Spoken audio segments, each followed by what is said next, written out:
Johnny Sports Network here to provide you with my Week 10 college football predictions. Week 10. We are beginning college football in November. College football in November, where chaos is inevitable. Chaos is inevitable is something you're going to hear me say a lot throughout these next 5 weeks.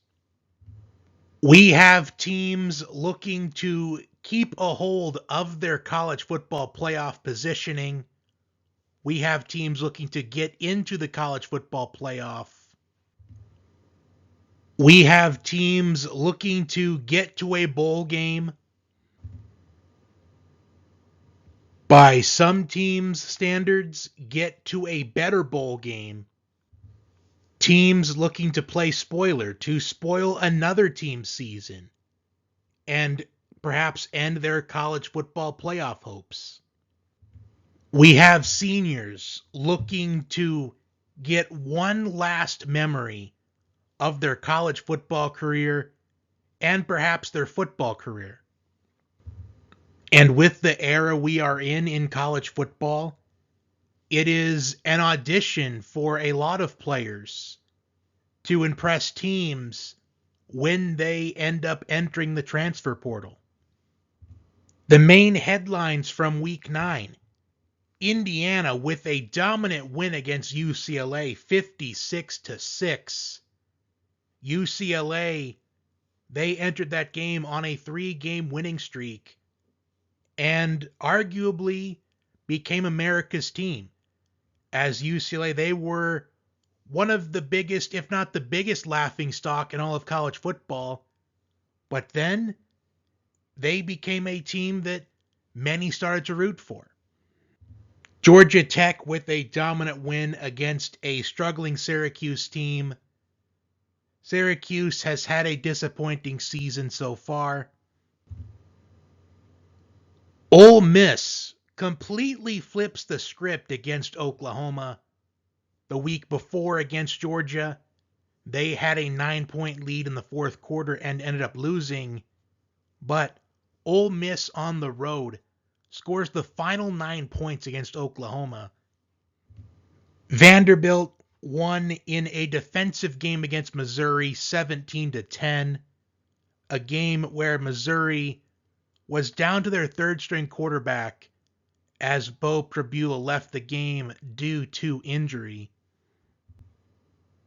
BYU with a dominant performance in the second half against Iowa State. Virginia survived and advanced in overtime against North Carolina. Alabama survived against South Carolina. Memphis, 1 week after being upset by UAB, upset South Florida. South Florida was in the driver's seat to get the Group of 5 playoff bid, but now Memphis has become the team in the driver's seat. Washington with a dominant win against Illinois. Miami went down 7-0 early against Stanford, but then 42 unanswered points.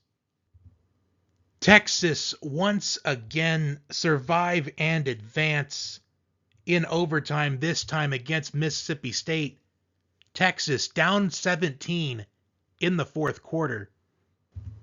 Texas A&M trailed at the half against LSU on the road, but then a dominant second half performance, outscoring LSU 35-7. Sunday evening, we found out that was the end of the Brian Kelly era in Baton Rouge. They parted ways with Brian Kelly, and earlier today, they parted ways with offensive coordinator Joe Sloan. That was some of the many headlines from Week 9. What does Week 10 have in store for us? The main 7 for this week: number 10 Miami and SMU, Arizona State and Iowa State, rematch of the Big 12 championship game last season,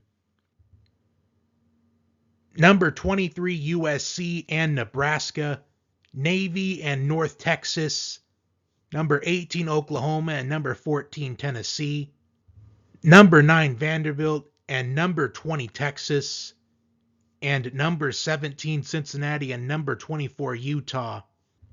Without further ado, let's get to the Week 10 college football predictions right here on the Johnny Sports Network. Our first game on the docket for the main 7 this week, number 10 Miami and SMU. As mentioned earlier, last week against Stanford, it was a slow start. They trailed 7-0, but Miami ended up scoring 42 unanswered points. While SMU this season has been disappointing for them, given the expectations they had. SMU, a playoff team last season, and this season, this is an opportunity for SMU to spoil Miami's season. There has been some instances in the past where Miami, it looked like they were in a position to make the playoff, but then they were upset in November, spoiling their playoff chances. Despite SMU losing 13-12 against Wake Forest last week, I was tempted to at least consider the upset. This is college football. This is college football in November where chaos is inevitable. For SMU to pull off the upset, they obviously have to play clean football. But SMU quarterback Kevin Jennings, he has thrown at least one interception in 7 of the 8 SMU games this season. While for Miami, every time I have talked about Miami this season, I mention, are we going to see the good Carson Beck or the bad Carson Beck? A couple of weeks ago, we saw the bad Carson Beck. 4 interceptions against Louisville. Miami is 11th in total defense, only giving up 270.4 yards a game. The main reason why I was strongly considering, at least tempted to consider the upset or to at least take the points with SMU, is because this is Miami's first game this season outside of the state of Florida. The only road game Miami has had so far this season is on the road in Tallahassee. But then I remember SMU's defense. They're 99th in total defense, allowing 394 yards a game. 135th in pass defense, allowing nearly 304 passing yards a game. However, the strength of SMU's team, their run defense. They're 16th in the FBS in run defense. Even though this is a potential trap game for Miami, in my opinion, because it's their first game of the year outside of the state of Florida, I still think Miami wins this game fairly comfortably. I don't see Miami winning this game by anything less than 2 touchdowns. So I think Miami does cover. I think we do see the good Carson Beck this week, and he takes advantage of a bad SMU secondary. Up next, we have Arizona State and Iowa State, a rematch of last year's Big 12 championship game. 2025 has been a disappointing season for both of these teams. Arizona State, a playoff team last season, won the Big 12, but this season, already 3 losses on the year. They haven't been able to stay healthy. Quarterback Sam Leavitt, he's been dealing with injuries all season. Wide receiver Jordan Tyson didn't play in the upset win against Houston last week. Sam Leavitt, he also left the game against Houston last week temporarily due to a foot injury, but he did return. While Iowa State, They did not have a good second half at all against BYU last week. And Iowa State, they are now on a 3-game losing streak. Iowa State trying to get back in the win column. I should say both of these teams looking to get back into the win column, looking to finish the season strong despite the disappointing season. Will Jordan Tyson return for Arizona State this week? He, as mentioned, did not play against Houston last week. Iowa State quarterback Rocco Becht. I talked about a couple times this season that Iowa State had success last season because he was managing games well, playing clean football, not turning it over. However, Rocco Becht has thrown 4 interceptions in the last 2 games. Iowa State, defensively, they've allowed 34.33 points per game in the last 3 games on their 3-game losing streak. I've talked about Iowa State's backfield in Carson Hansen and Abu Samu. Iowa State 57th in rushing offense. Arizona State 37th in run defense. I'm not going to be dishonest. It has not been a strength of mine in predicting the Big 12 this season. I talked about how stacked I think the Big 12 is this year on many occasions. Despite being on a 3-game losing streak, Iowa State is favored by 5.5 points. To me, that feels like a little too much for a team that's on a 3-game losing streak. Even though Arizona State, they've been dealing with injuries. Arizona State is still 8th in time of possession. I think at the very least, Arizona State does cover in this game. This feels like the kind of game that Iowa State would win by 3 points. I think Iowa State is going to play with a chip on their shoulder in this game, as Arizona State was the team last season that ended their playoff hopes. In a game I went back and forth on, I am going to settle with Iowa State winning by 3 for the moment. That could change throughout the week. Up next, we have number 23 USC and Nebraska. Nebraska, they got their 6th win of the season for bowl eligibility against Northwestern last week. But Nebraska is going to have their hands full with USC's offense. USC leads the FBS in total offense, 530 yards a game. 5th in scoring offense, averaging 42.4 points per game. USC quarterback Jaden Mayava, 2,180 passing yards this season, 10th in the FBS. And on defense, Bishop Fitzgerald, 5 interceptions this season, tied for the most in the FBS. While Nebraska has allowed 26 sacks this season, the 7th most in the FBS, tied for the 7th most in the FBS. Defensively, Nebraska is 12th in total defense, which, seeing them in their last 2 games, you probably would not believe that, but they are. 12th in total defense, allowing an average of 284 yards a game.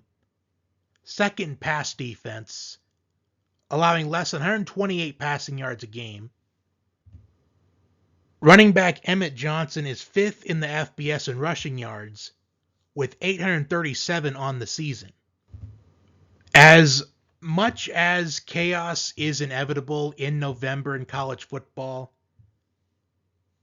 there is the narrative surrounding Matt Rule that he can't defeat the ranked opponents.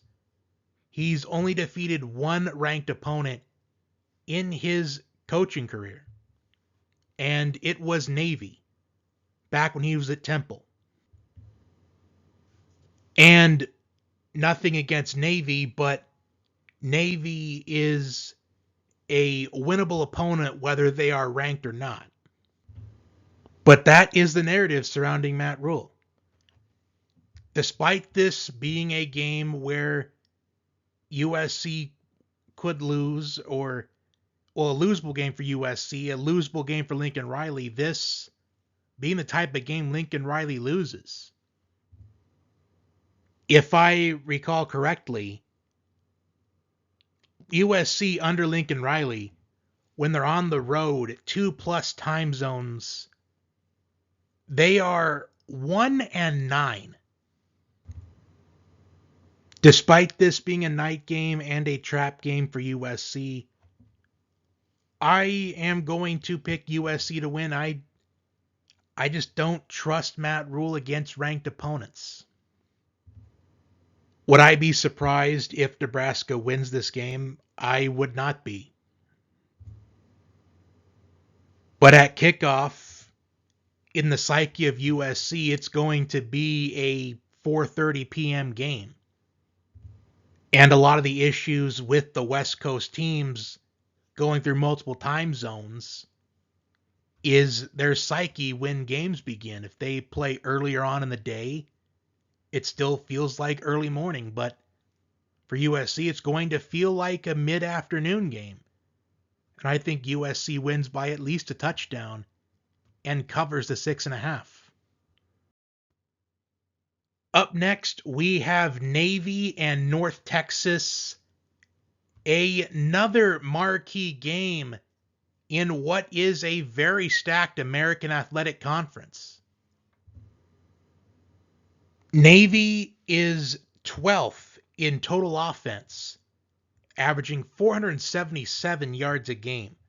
North Texas, 5th in total offense, averaging 495.8 yards a game. In scoring offense, North Texas leads the FBS in scoring offense, averaging 46.1 points per game. Navy is 16th in scoring offense, averaging 37.3 points per game. North Texas quarterback Drew Mestemaker, freshman quarterback, 2,468 passing yards on the season, second in the FBS, and he threw 608 against Charlotte last week. Despite Navy being undefeated, ranked 22nd in the coaches poll, North Texas a near touchdown favorite. Earlier I did say that Navy is a winnable opponent whether they're ranked or not. Navy, they are still a team that can give you fits, but they're a winnable opponent when you're able to force Navy into playing a different style of game than what they're used to playing. Something I was surprised to see, Navy is 30th in time of possession. North Texas, 98th in time of possession. So Navy, they control the pace of the game more than North Texas does. North Texas, the high-octane offense. Navy, the offense that moves the football, that they are moving the football with their own style of play. But I was surprised to see them 30th. I would have thought that Navy was in the top 5 in time of possession. I'm going to go with North Texas to win the game. However, I think Navy, I think that this is enough points to take the points with Navy. I am intrigued to see if North Texas is able to force Navy into playing a style of football that they're not used to playing. If they're going to have to change up the triple option, or I should say change from the triple option. I think North Texas wins, but I think Navy, they do cover in this game. Although personally for storyline, I'm rooting for Navy to win this game outright because next week they play Notre Dame. Number 18, Oklahoma, and number 14, Tennessee. Oklahoma, a loss at home against Ole Miss last week, while Tennessee, a dominant win against Kentucky, but Kentucky, they were sticking around for a little bit in that game. Oklahoma is sixth in total defense, allowing only 240.3 yards a game, fifth in scoring defense, only giving up 12.5 points per game.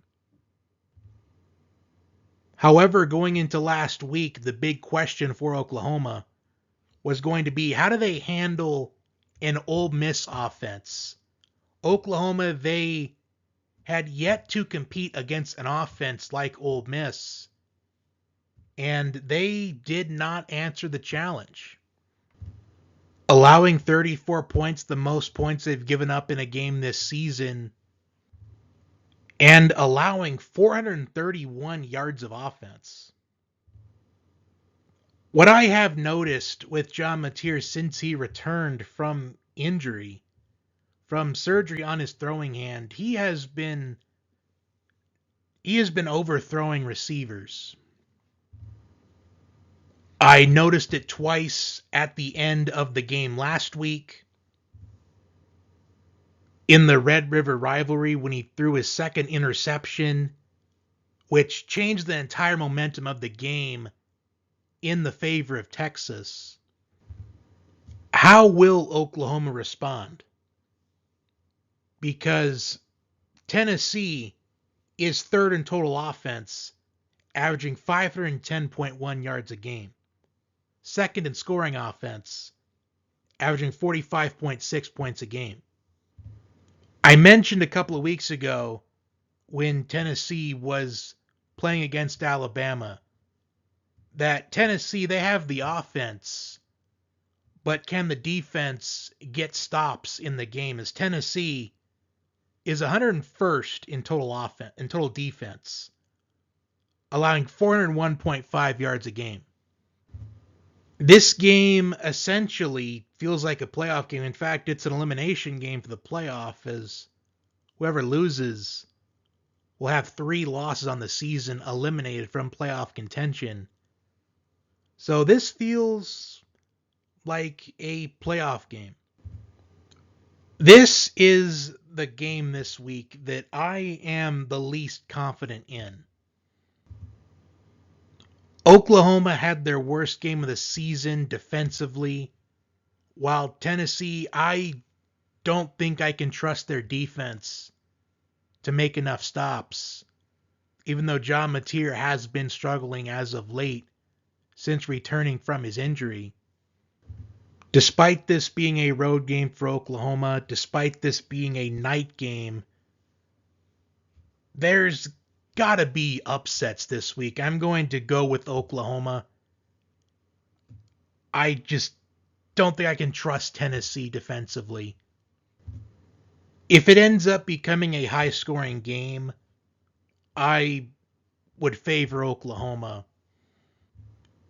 in getting more stops defensively than Tennessee. Number 9, Vanderbilt, and number 20, Texas. Vanderbilt with an emotional victory against Missouri last week. College Game Day was in the building. SEC Shorts was in the building. In what was arguably the biggest game Vanderbilt has had in a long time, if not ever.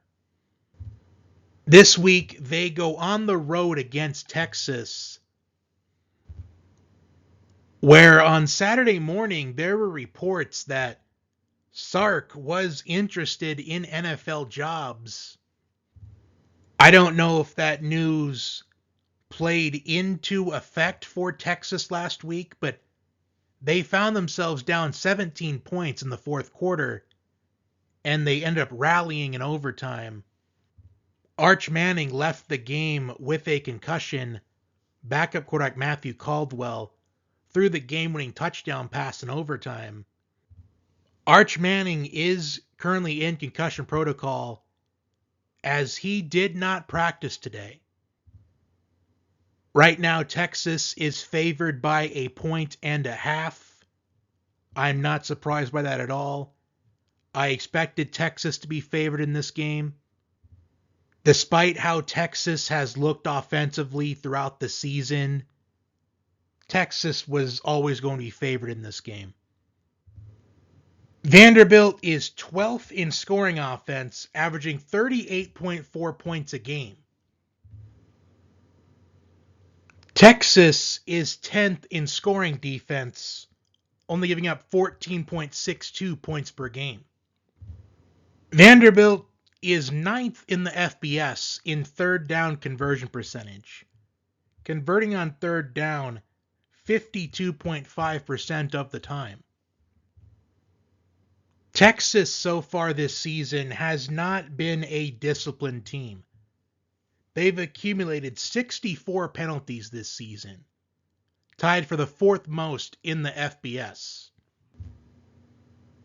With Texas being favored by 1.5 points, this is another one of those games that we have seen a lot of as of late, where the lower ranked team is favored against the higher ranking team, and a lot of the times the lower ranked team has won as the favorite.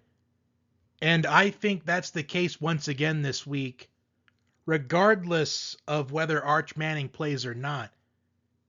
As much as he has shown some improvements throughout the season, I think Texas will be fine in this game whether Arch Manning plays or not. I think their defense will be able to do enough in this game to keep Texas in it. I think at the very least, if Arch Manning doesn't play, Texas wins in a low-scoring game. If he does, with the momentum I think that Texas is on after the 17-point comeback victory against Mississippi State, there's potential that it's the best game that Texas has played all season. For the final game of the main 7 for the week, number 17 Cincinnati and number 24 Utah. Cincinnati is currently on a 7-game winning streak ever since their loss to Nebraska in week 1. They have done nothing but win. A major part of their success, quarterback Brendan Sorsby, 20 touchdown passes, 1 interception, the final drive against Nebraska. He also has 6.2 yards per carry and 7 rushing touchdowns on the year. While Utah had a dominant win against Colorado 53-7 after an emotional loss against BYU. Both of these teams are in the top 15 in scoring offense. Utah 11th, averaging 38.9 points a game. Cincinnati 13th, averaging 38.3 points a game. Another element of Cincinnati's success, their offensive line. Only 2 sacks allowed all season. Throughout the season, I talked about Cincinnati's backfield, led by Tawee Walker and Evan Pryor. Utah, they are 5th in the FBS in rushing offense, running for over 257 yards a game. Utah 13th in total defense, giving up only 285.4 yards a game. This is another Big 12 matchup, and I expressed earlier that I don't have the best track record when predicting Big 12 games. And over the years, I haven't had the best of luck predicting Utah games. One thing I will say, though, I was surprised to see Utah favored by more than a touchdown. Utah to be favored by 7.5. I think that is too much to me personally. Cincinnati, they run the football well. Utah is 56th in the FBS in rushing defense. They gave up 202 rushing yards against BYU and 173 against Texas Tech. I don't know if it's recency bias with Utah with the dominant win last week. I had a good feeling Utah would be favored, but only by 3.5 points at the most. Plus, Cincinnati had a dominant win against Baylor last week. Baylor is a very good offense. There's no question in my mind that I think Cincinnati covers the 7.5, but I think Utah does win the game outright. If this was in Cincinnati, I would pick Cincinnati to pull off the upset. But with Utah having home field, I think that they do just enough to win this game. I think Cincinnati stays in the game from start to finish, but Utah gets the win outright. That will do it for my Week 10 college football predictions with the main 7. The best of the rest will be uploaded later this week, most likely on Wednesday. My NFL predictions for Week 9 will be uploaded tomorrow. My takeaways from college football and the NFL this past week will be on YouTube Shorts later in the week. Thank you for tuning in. Thank you for your support today and throughout the entire season, and throughout my entire journey throughout this channel. Until next time, have a good one.